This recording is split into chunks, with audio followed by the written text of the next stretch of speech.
మీ ఎలాంటి వ్యాపార ప్రకటనలకైనా వెంటనే మా ఛానల్ సంప్రదించండి. అందరికీ నమస్కారం. ఈరోజు మన స్టూడియోలో ప్రముఖ ఆధ్యాత్మికవేత్త దైవాజ్ఞ బ్రహ్మశ్రీ వీరాపురం సుబ్రహ్మణ్య స్వామి గారు మనతో ఉన్నారు. సో గురువు గారితో మాట్లాడేద్దాం.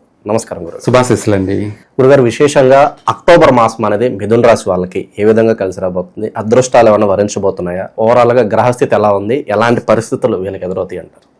మంచి విషయం అడిగారు. ఈ ఆశ్వీజ మాసంలో అక్టోబర్ నెల మిథున రాశి వాళ్ళకి చాలా ఆనందదాయకమైనటువంటి మాసమే. ప్రతి విషయంలో కూడా ఈ రాశి వాళ్ళకి కలిసి వచ్చే అంశాలు చక్కగా అధికంగా ఉన్నాయి. వీళ్ళకు కూడా ఈ మాసంలో గృహయోగం కలిగే అవకాశం ఉంది. అంటే చాలామంది అనుకుంటుంటారు, ఏమని ప్రతి రాశి వాళ్ళకి ఇలా గృహయోగం ఉంది అని చెప్తున్నారు. అంటే కొంతమందికి కలగని వాళ్ళు అంటూ ఉంటారు కదా, ఇలా చెప్తూ ఉంటారులే పేకు అని చెప్పేవాళ్ళు ఉంటారు. అయితే ఆ చూసుకున్న వాళ్ళకి వాళ్ళ వయసుని బట్టి వాళ్ళకి కలగలేదని చెప్పేసి అందరికీ కలగలేదంటే ఎట్లా? అందరికీ ఇప్పుడు 1,00,000 మంది ఉన్నారు. ఎవరు? మిథున రాశి వాళ్ళు. మామూలుగా చూసేవాళ్ళు ఏంటంటే కొంతమందికి కలగలేదు, వాస్తవమే చూస్తున్న వాళ్ళకి. అట్లనేసి 1,00,000 మందికి కలగలేదు అంటే ఎట్లా?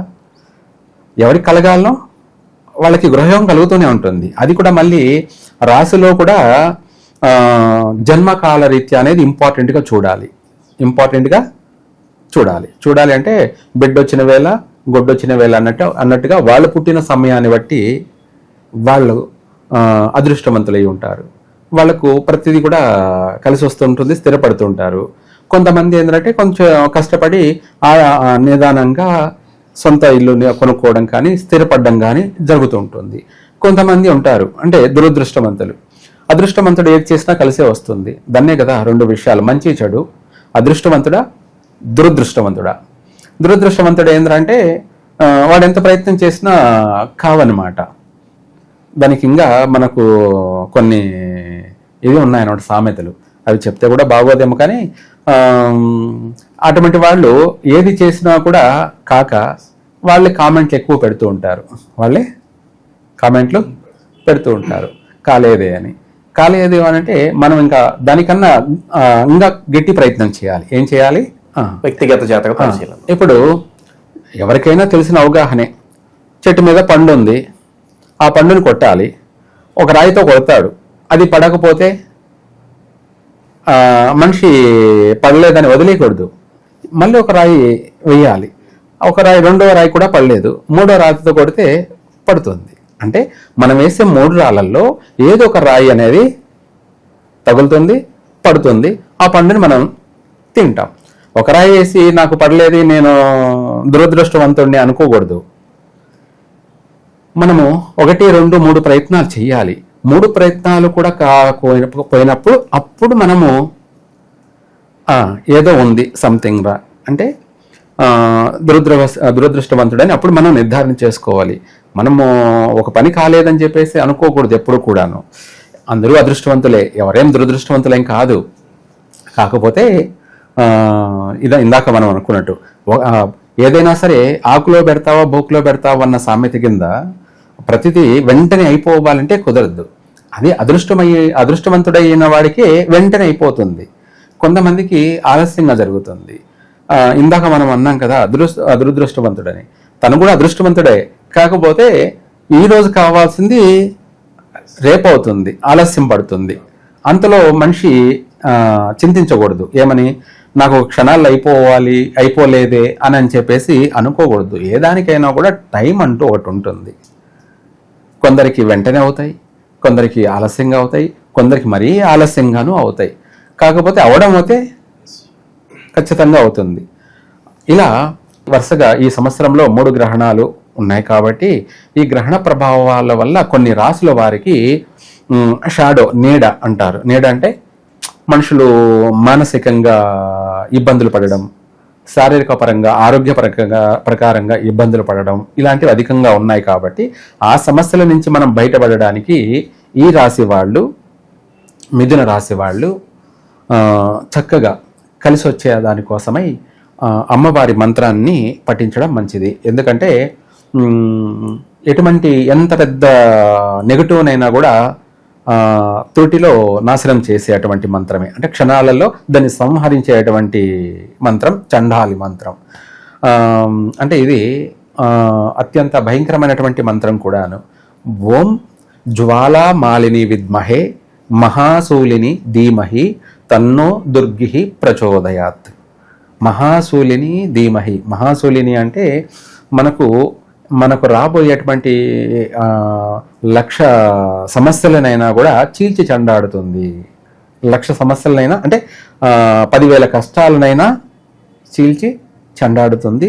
మనల్ని సదా రక్షింపబడుతూ ఉంటుంది, సదా అనుక్షణం రక్షింపబడుతూ ఉంటుంది. ఈ మంత్రాన్ని పఠించండి, తిరుగులేదు. ఇంకా 10% అనేది ఇంకా వాడు భూమికే బరువు అయిన వాడని అర్థం. ఏమిటి ఆ 10 మంది అంటే వాడు పుట్టిన తలరాత. కానీ 90 మందికి మాత్రం నెరవేరే అవకాశం అధికంగా ఉంది. అలాగే వివాహ యోగం కూడా చక్కగా కలిసి వచ్చే అవకాశం ఉంది. ఎప్పటి నుంచో ప్రయత్నం చేస్తూ అలసిపోయి ఉన్నటువంటి వాళ్ళకి, నిరుత్సాహం చెందినటువంటి వాళ్ళకి ఈ మాసంలో శుభవార్తలు వింటారు, సంబంధాలు కుదురుతాయి, ఖాయమవుతాయి, వివాహం కూడా అయిపోతుంది.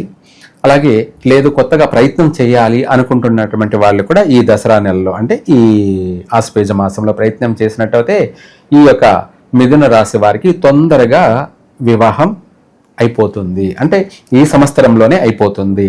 తెలుగు మాసాల ప్రకారంగా ఉగాదిలోపే రేపు ఈ నెల మనం ప్రారంభం చేస్తే చకచక వెంటనే తొందరగా ఈ ఉగాదిలోపే ఏ నెలలోనైనా కూడా వివాహం అయిపోవచ్చు. కార్తీక మాసంలో కావచ్చు, లేదంటే మార్గశిర మాసంలో కావచ్చు, లేదా శివరాత్రి నెలలో వెనక ముందు కావచ్చు, కానీ అయ్యే తీరుతుంది.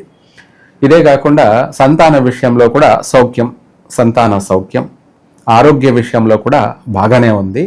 ఇవన్నీ కూడా మాసవారి ఫలితాల ప్రకారంగా మిథున రాశి వారికి అన్ని విధాలా బాగుంది. విదేశీయానుయోగం ప్రయత్నం చేసుకోవచ్చు, నెరవేరుతుంది. అక్కడ వెళ్ళినా కూడా స్థిరపడతారు, కలిసే వస్తుంది. కానీ అక్కడ కొద్దిగా ఇప్పుడు ప్రస్తుతం మార్పులు చేర్పులు కాస్త అల్లకొల్లాలు ఉన్నాయి అంటే అందరికీ కాదు, అది దేశాల వారీగా గ్రహాల రీత్యా అన్ని దేశాల్లో జరుగుతూనే ఉంటుంది. ఎవరి తలరాత వాళ్ళదే, ఎవరి తలరాత అక్కడ ఏదో పంపించేస్తున్నారు అని భయపడిపోవాల్సిన అవసరం లేదు. ఈ ప్రపంచాలు ఎవడు ఏమీ చేయలేడు. ఏం జరగాలన్నా జరుగుతూనే ఉంటాయి. ఏం జరగాలనో ప్రకృతి సాక్షిగా, ప్రకృతి ప్రకారంగా జరగాల్సింది జరుగుతూనే ఉంటుంది. మనకు మన జాతక ప్రకారంగా అక్కడ వెళ్ళి స్థిరపడాల్సింది ఉంటే అది ఎవరు ఆపలేరు. వెళ్తాం, స్థిరపడతాం, చక్కగా కలిసే వస్తుంది. ఇప్పుడు అక్కడ అబ్రాడ్లో మన భారతీయుల్ని అందరూ పంపించేస్తున్నారని కూడా కొంతమంది అపోహాలు. మన భారతీయులు లేకపోతే అబ్రాడ్లే లేవు. ఏమిటి, మన భారతీయులు లేకపోతే అబ్రాడ్ దేశాలే లేవు అన్నమాట. అంతే. ఏ దేశం ఏగినా జై కొట్టు తెలుగోడ. ఏమిటి, తెలుగోడికి ఎక్కడ పోయినా కూడా రాజయోగమే, ఎక్కడ పోయినా రాజయోగమే. కాబట్టి భయపడాల్సిన అవసరం ఏం లేదు, ప్రశాంతంగా నెరవేరుతుంది.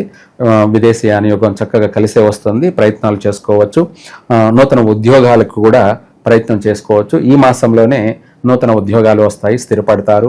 మళ్ళీ ఉద్యోగాల్లో చేసేటువంటి వాళ్ళకి కూడా ప్రమోషన్ కలుగుతుంది. చక్కగా విద్యార్థులకు కూడా అన్ని రంగాల వారికి కలిసే వస్తుంది. కాకపోతే ఈ రాశి వాళ్ళకు కూడా ఈ గ్రహణ ప్రభావాలు ఎందుకు ఇంతగా మనం చెప్పుకోవాలి అంటే, నిన్న చంద్రగ్రహణం, రేపు సూర్యగ్రహణం, మళ్ళీ చంద్రగ్రహణం, అది కేతుగ్రస్త చంద్రగ్రహణం. ఇవి ఈ రాశి వాళ్ళకి ఎప్పటి నుంచో ప్రయత్నం చేస్తున్న అటువంటి వాళ్ళకు కూడా ఈ మాసంలో సక్సెస్ అవుతారు. అందువల్ల గృహయోగం కూడా కలిగే అవకాశం ఉంది, లేదా వాహన యోగం కూడా కలిసి వచ్చే అవకాశం ఉంది. ఇదే కాకుండా ఏదైనా ట్రావెల్స్ బిజినెస్ చేసుకోవాలన్నా కూడా ఈ మిథున రాశి వాళ్ళు ప్రశాంతంగా కొనుక్కొని వ్యాపారం చేసుకోవచ్చు. ఆర్థిక పరంగా ఎలా ఉంటుంది? ఆర్థిక పరంగా కూడా ఏ పని చేసినా కూడా కలిసే వస్తుంది, నష్టం అయితే ఉండదు. 100% నష్టం ఉండదు, చక్కగా కలిసి వస్తుంది. అన్ని విధాల కూడా కుటుంబం అంతా కూడా సుఖంగా, సౌఖ్యంగా, సంతోషంగా కుటుంబంలో అందరితో కలిసి ఆనందమైనటువంటి జీవితాన్ని గడుపుతారు. సర్వే జన సుఖినో భవంతు.